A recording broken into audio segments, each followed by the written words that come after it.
a map and a plan. No place too tiny for this determined man.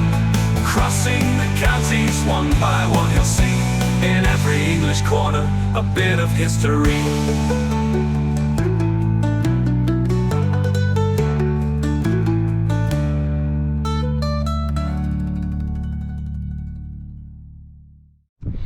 Hello folks, welcome back to Melton. Now so far we've not covered all that many out here in Melton. We've only done 4. We're going to tick off 2 more this weekend. I reckon these 2 are going to be among the best ones when we've finished all 26, you know. I really do. And I think one of the reasons for that can be found on this street right here. Because, as you can, we can't see yet actually, but you will in a moment. As you can see now, there's a windmill just there, or a former windmill. And it gives its name to this very street. Welcome to the parish of Croxton Kerrial.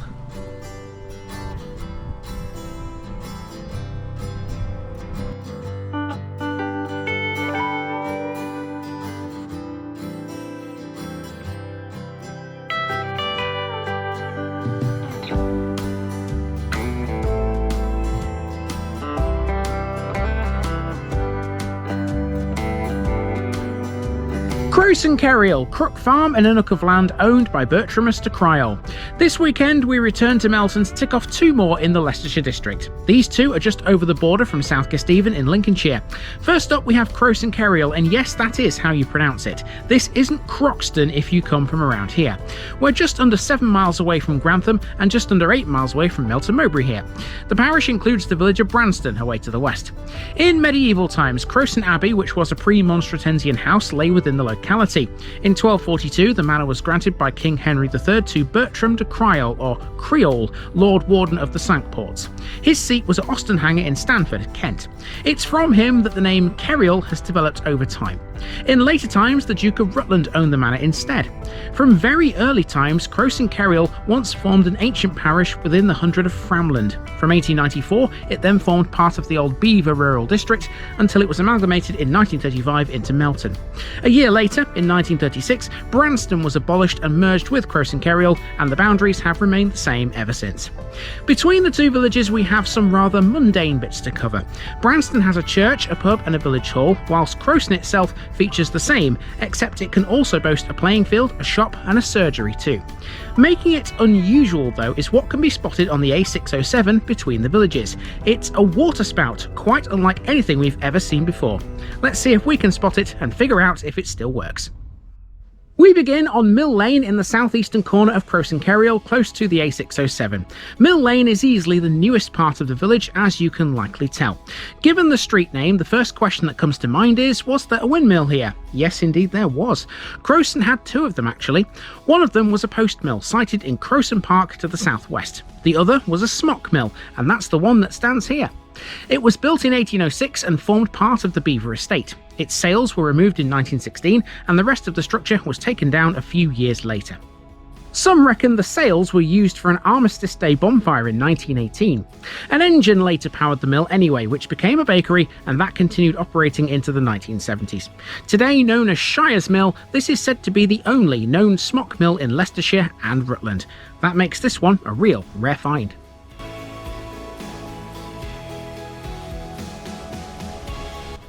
Croxton has a small number of landmarks, facilities and amenities to keep it going. Just up the A607, we have the first of those. It's a shop. Since the 1860s, Croxton Kerrial has had a shop on the same site, and today this is run by Charles and Zoe Hubbard.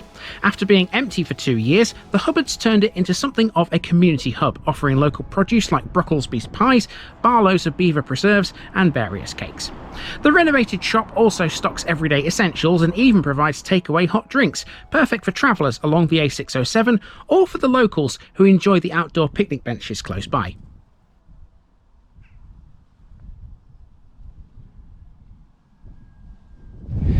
That's great to see a roadside village shop like that. You don't see very many of them in places like this. They are a dying breed. It's a good job that Croxton Kerrial has got one. I wonder how many of you guys out there have stopped at that shop before now. I would go in myself, but I've still got plenty to do here. We've found our way into a residential area, as you can see. This is the street which is kind of behind the shop. I've used a footpath to get here, and we're heading this way. If we go down here, we're going towards a surgery. After walking along the nook, we come to the Stackyard Surgery. Like the shop, this too has served Croxton Kerrial for many years. In fact, according to its website, it has an unbroken history of service going back almost 200 years. It currently serves approximately 1,900 patients, not that they all live in Croxton, of course. The surgery is part of the Melton and Syston primary care network and works closely with Long Clawson and Woolsthorpe surgeries. There have been proposals to formally merge the Stackyard and Woolsthorpe surgeries into one practice, but so far that's not happened.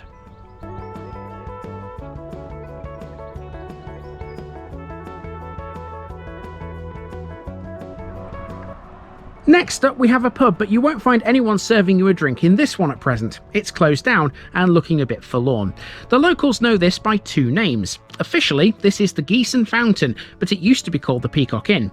There are reasons behind those names. It had the Peacock name thanks to the Dukes of Rutland, or the Manners family if you will. As we've learned from previous episodes, the Manners family crest features a peacock. As owners of the Beaver Estate, that was just one way their influence was all over this village. They sold the pub off in 1922. After standing empty for a time, recently it reopened in 2015. The new owner, Nick Holden, consulted the villagers about the name and they came up with a new one, the Geese and Fountain. The geese it makes a reference to honours the Botterill family's long-standing goose farm close by. As for the fountain, well, you'll see what that's about later.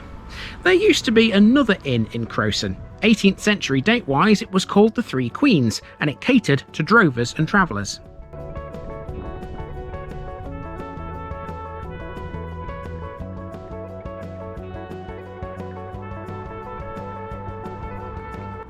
Walking back up the A607, next we hit the village hall. This has a history intertwined with the village's development. Originally it was built as a reading room in the late Victorian era, sometime around 1900. It was later gifted to the community. Substantially built with brick and sandstone facings and leaded light windows, the hall continues to serve as a vital community hub, hosting various events and meetings. The hall is also used by Croxton Kerrial's church, Croxton Kerrial and Branston Parish Council, and other community groups. Among the changes it's seen since it was built are the steps leading to it from the road. They were altered after World War II when the road from Melton was straightened. That act also resulted in the loss of the village sheepwash and a few houses too. The hall survived though, just with a little different access arrangement.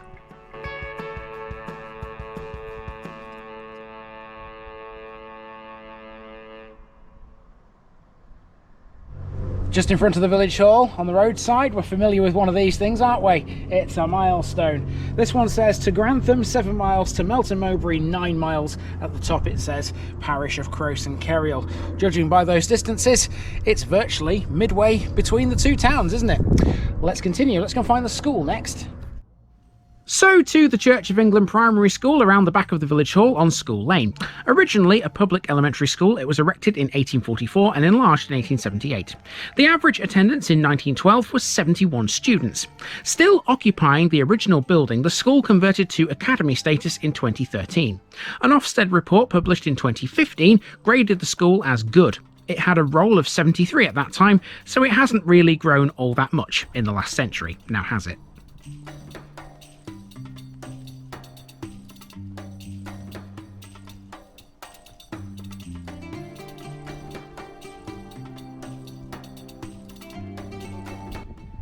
Now we're in the main residential area. Croxton Kerrial can be described as a hilly village. Its highest point is 500 feet above sea level, so as you can imagine the views around here are pretty good. A lot of its surroundings are blanketed by arable farmland. Nearby settlements, some of which can be seen from the village, include Nipton and Harston, both in Beaver Parish to the north. Beaver Castle is just over the border in Lincolnshire, whilst Eton and Sproxton are both easily accessed from Croxton. Incidentally, Croxton Kerrial is related to South Croxton in Charnwood. The latter was named as such to reflect its position south of Croxton Kerrial, and not to confuse them, I suppose. Even though this is a small village, Croxton once had a market. In 1246, the king granted one to Nicholas de Cryal and his heirs at his manor in Croxton. He had the right to an annual fair on the vigil, feast and morrow of St Barnabas, which is the period between June the 10th and the 12th every year.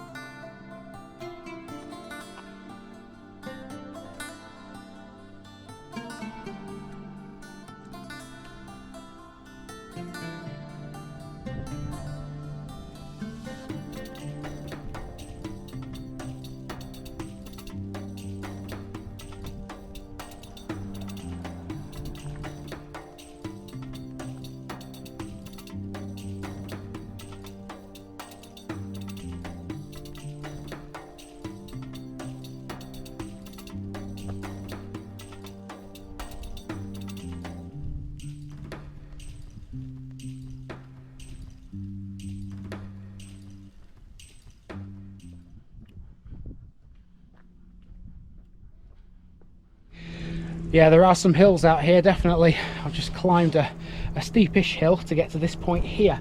We're going in the church in a moment, which you can see behind me. Just before we do, we have this to see here. The village spring. According to this plaque, the spring supplied water to the medieval manor house before becoming a village water pump. It was subsequently capped off and supplied piped water to nearby houses. So here's what it looks like now. We know there's plenty of springs in this area.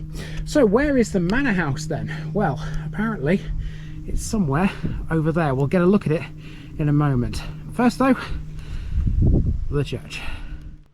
Now we've hit the northernmost area of the village and we're at the Anglican Church, part of the Diocese of Leicester.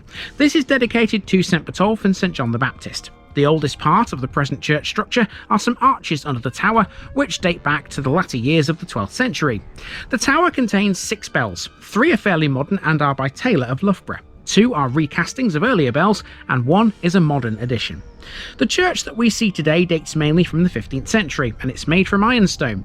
Sir George Gilbert Scott carried out a restoration on the building in 1886, 87 and 88. This included re-roofing the church, removing the gallery so that an organ could be used, and refitting and reseating the church using the old 15th century bench ends. Now the bench ends came from Croxton Abbey, which was sited to the south of the village in Croxton Park. It was closed down during the dissolution of the monasteries. Symbols carved into the bench ends include monks, noblemen, eagles, lions, dragons and a green man. It's thought that some of these symbolise people who helped to finance the abbey. They're not the only things tied to the abbey here. Underneath the church, interred beneath the altar, is the heart of King John. It was buried here following his death and embalming at Croxton Abbey.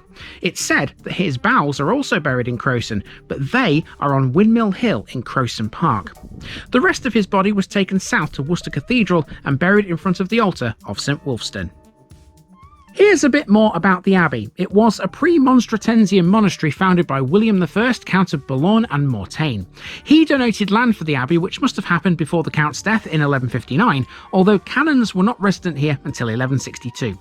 Croxton Abbey had the right to appoint priests at Sproxton, at South Croxton in Charnwood, and oddly at Melling and Tunstall, both in Lancashire.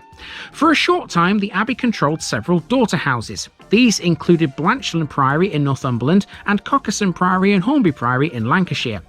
Blanchland remained a daughter house until the 13th century, when it too became an independent abbey. Hornby remained under Croxton until the dissolution. In 1216, the abbot of Croxton was summoned to Newark Castle, where King John lay dying. The abbot heard the king's confession and, following his death, embalmed his body. The abbey suffered heavily in the 14th century.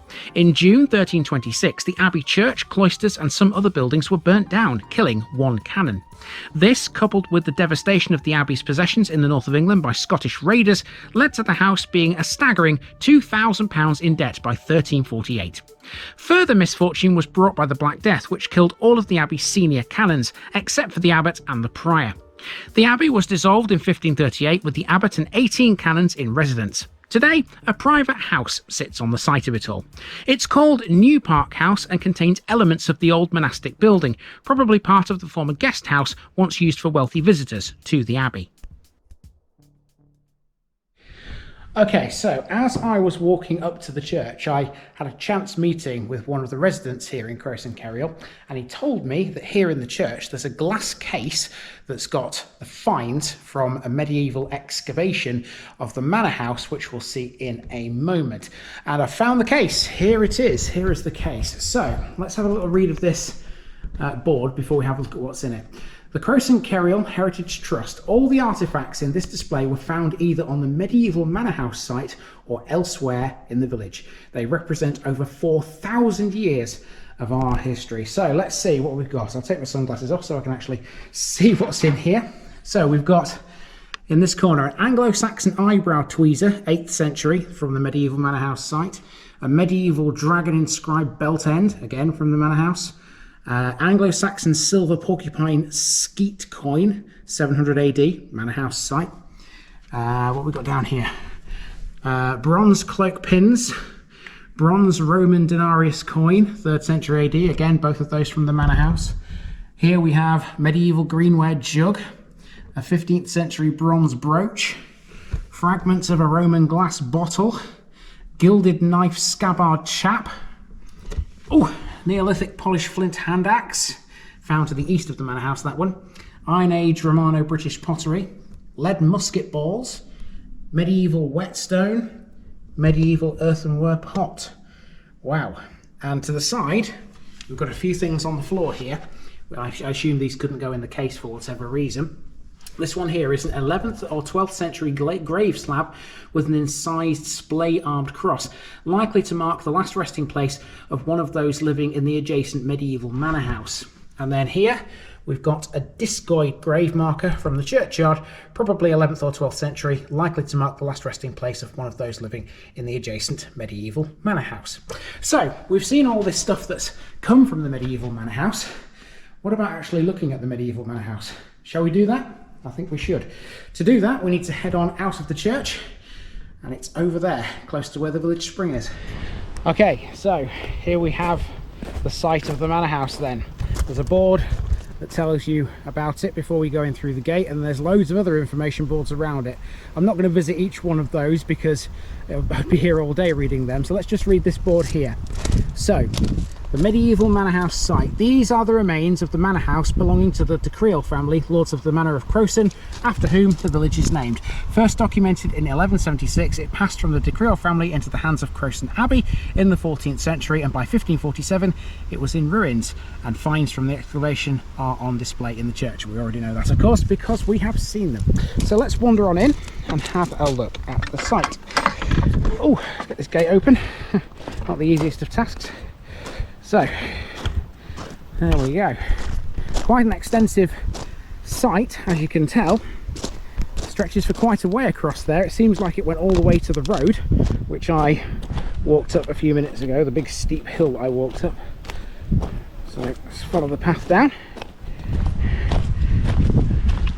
So here's part of the ruins, which stretch for quite a way.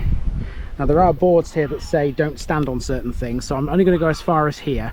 I don't want to get in trouble for standing somewhere I shouldn't. But you can see where the house was and how big it must have been. Absolutely amazing to find this in a village. So if you ever find yourself in Croxton Kerrial, come and have a look at the remains of the manor house. You never know, you might find something that they can put in that case with all the other stuff. Okay, let's continue. So we're heading this way back towards the church again, because now we're going to take a bit of a walk around the sort of western side of Croxton and end up at the playing fields before making our way back to the beginning again.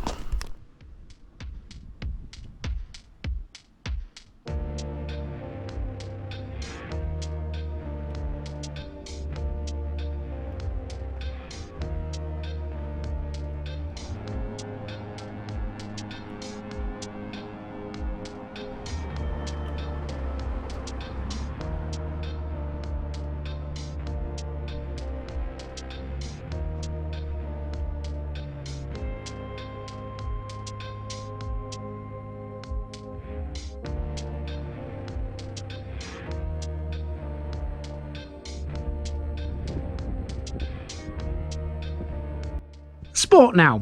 Croxton Kerrial Cricket Club was formed in 1980. Money was raised for its foundation by holding bingo nights. The club's first kit was brought from Edison's plant hire, and the nets were donated to the club by the now defunct Denton Cricket Club.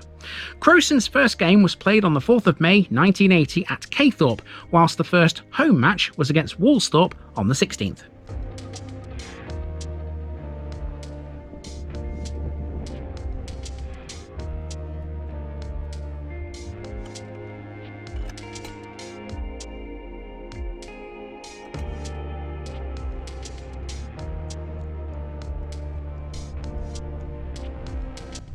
All that remains now is to complete the walk back to the start by using Church Lane and Top Road. This is pretty much dead straight. See you back at Mill Lane shortly. So via Top Road we have emerged at the Old Forge, which is the house you can see behind me there. In a few more steps I'll be back at Shire's Mill. Now before we leave Croxton behind and go to Branston, which is the other village within this parish, there's something else we haven't seen here in this village, and that would be the fountain. Now of course the name of the fountain is referenced in the Geeson fountain, which you saw earlier, but what exactly is it? Let's drive down the A607 to find out. As you travel away from the village using the A607, you might notice a rather odd structure on the left-hand side. It's a water spout, and it's a well-known local oddity. Known simply as the Croxton water spout, it's part of an old water system sourced from a local spring, which was refurbished in 2003 as part of the Millennium celebrations. This is the fountain which is referred to in the name of the Geese and Fountain pub on the edge of the village. It's normal to see water coming out of it. Don't worry, nobody's left the tap running. It rarely dries up too, meaning Croxton will almost always have a water supply no matter what. During the wars, it wasn't uncommon to see horse-drawn carts with a cylinder under the spout. They were taking it to Saltby to aid the construction of an airfield.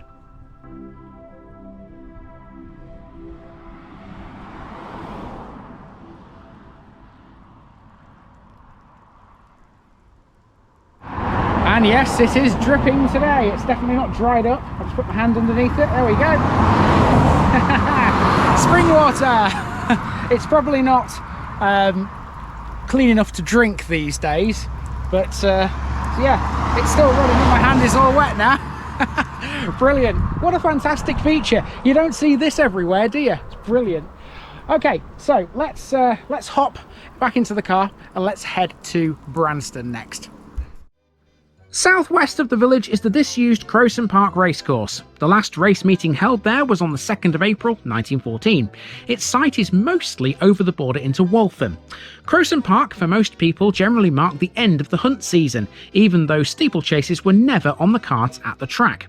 Leicestershire was blessed with a number of hunt groups throughout the late 18th and early 19th century, notably the Melton, the Beaver and the Quorn. It seemed natural, therefore, to have a focal point for the end of the hunt season celebrations, and Croxton Park became that for one day a year, generally on the Thursday after Easter.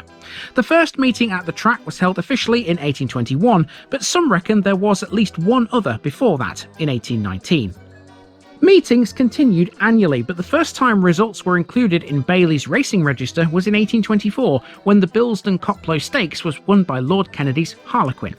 The park contained a variety of courses, the main one being a pear-shaped course of 1 mile and 7 furlongs in circumference, with the final 5 furlongs being flat. The Granby course stretched over 10 furlongs, while a new straight course was introduced for 5 furlong sprints. Despite holding just one meeting a year, mostly consisting of flat races with the odd hurdle race included towards the end of its time, the course welcomed a host of top jockeys. These included Mornington Cannon, Jack Watts, Otto Madden, Will Griggs, and the Lotes brothers Sam and Tom. The final meeting in 1914 saw the last race won by Verbena, trained by John Halleck. There didn't seem to be a particular reason for its closure, but just after World War I, it never returned. Let's head to Branston now, which is away to the west of Croxton. A small village, isolated away from anything really, Branston can be defined as a linear settlement. It lies 1 mile north of the A607 on the southern edge of the Vale of Belvoir. Given its hilly location, you can see Belvoir Castle from it, some 3 miles to the northeast. Other landmarks around the village include Nipton Reservoir, 700 yards to the north, but that's over the parish boundary. Branston used to be a parish in its own right. Its last recorded population in 1931 was 249. 5 years later it was merged into CROXTON KERRIAL and it stayed here ever since. Branston's name means a farmstead or a village of a man called Brant. In this context, Brant comes from an Old English personal name.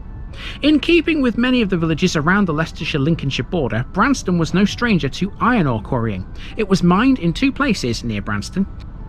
The first quarry was to the north of the village near the road to Barkston. Ore was first obtained there in 1915, and the quarrying eventually worked its way southwards. The ore was carried by a narrow-gauge tramway to a tipping dock at the terminus of the Great Northern Railway's Eton Branch Railway. More on that tomorrow. The quarries closed in 1949, but there were a second set to the west of the village on either side of the Eton Road. They began in 1922 and finished in 1951. In 1952, new quarries were opened close by, and they would work towards the village. The last ore was obtained from those in 1957. From those, the ore was taken away by a second narrow-gauge tramway via Eastwell and transshipped onto the main railway near Harby. Today, the only evidence of iron ore quarrying that remains in Branston is a bridge built on the road to Lings Hill to accommodate the tramway. Today, the only evidence of iron ore quarrying that remains in Branston is a bridge built on the road to Lings Hill to accommodate the tramway. Ironically, it was never used. The bridge was designed to carry the tramway to a new quarry, which was never started.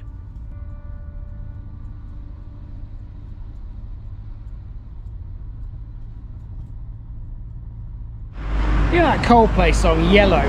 It's the first thing I thought of when I entered Branston, because all the houses around here are this lovely golden yellow colour. It's fantastic.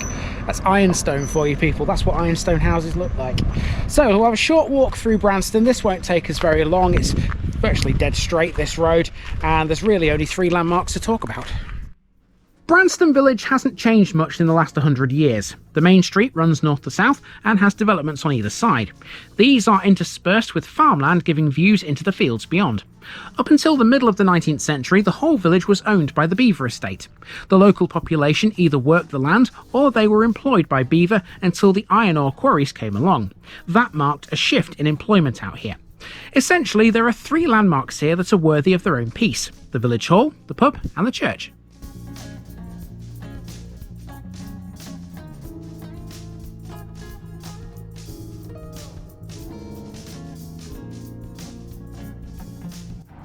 The centrepiece of Branston is its Grade 2 listed church dedicated to St Guthlac. This originated in the 13th century, although it has had some alterations dating as far back as the 15th. New chancel and nave roofs were added in 1895 and 1896 by Bodley and Garner, both Gothic Revival architects. The church has a rare Hugh Russell organ dating from the 18th century. It also has a font and arches which are Norman in date. The north aisle contains a slab to John Spethin dating from 1460. St Guthlac's is a focal point for the community in Branston, with ongoing use for worship and other community events. Behind the church there used to be a cricket pitch. Given the iron ore quarries were close by, it wasn't uncommon for cricket balls to be found in them by their workers.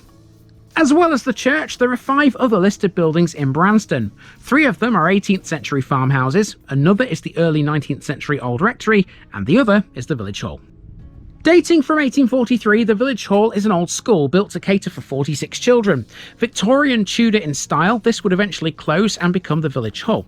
The original structure was built from stone recovered from 2 demolished cottages. It's seen multiple renovations and additions since then.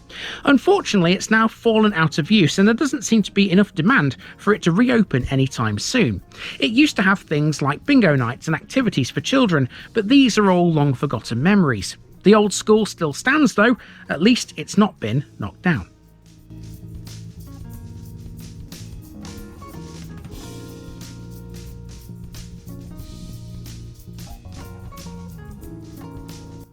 Lastly, we come to the Wheel Inn, a traditional country pub offering high-quality food, drink and service. The inn has ties to both the Vale of Belvoir and the Duke and Duchess of Rutland, still residents of Belvoir Castle. They can sometimes be seen frequenting the pub for food and drink. The Wheel Inn has been a public house for well over 200 years. Originally it was a farmstead built from the local ironstone. It has been sensitively refurbished, retaining its charm as a contemporary country pub and restaurant. For many years it's been serving both classic and modern cookery created from locally sourced ingredients alongside award-winning cask ales and fine wines.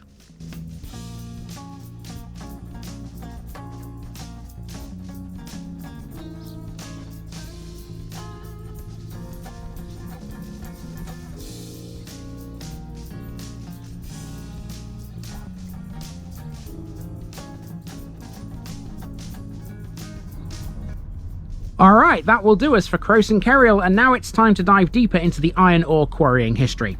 Tomorrow we're heading for a parish where it was mined extensively.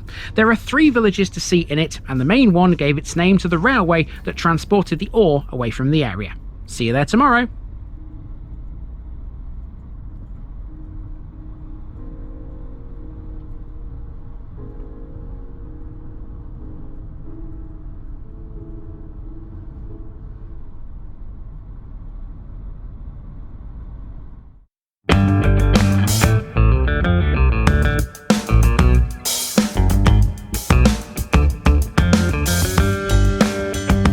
Now, just before I go, remember, this video is part of a huge project to visit every civil parish in England. That's more than 10,000. These routes are pre-planned, and due to time constraints, I can't cover every detail or walk down every street. Please don't complain if this video missed something out. I pronounce names how I choose to. I am very aware that local dialect may vary, and I don't take kindly to criticism about this. You've been warned. It's impossible to know everything too. If this video was terrible, make your own. If you're a regular watcher of The Village Idiot, you're not the only one. If you've got a small business, why not use my videos to advertise it? Leave a comment below if you're interested.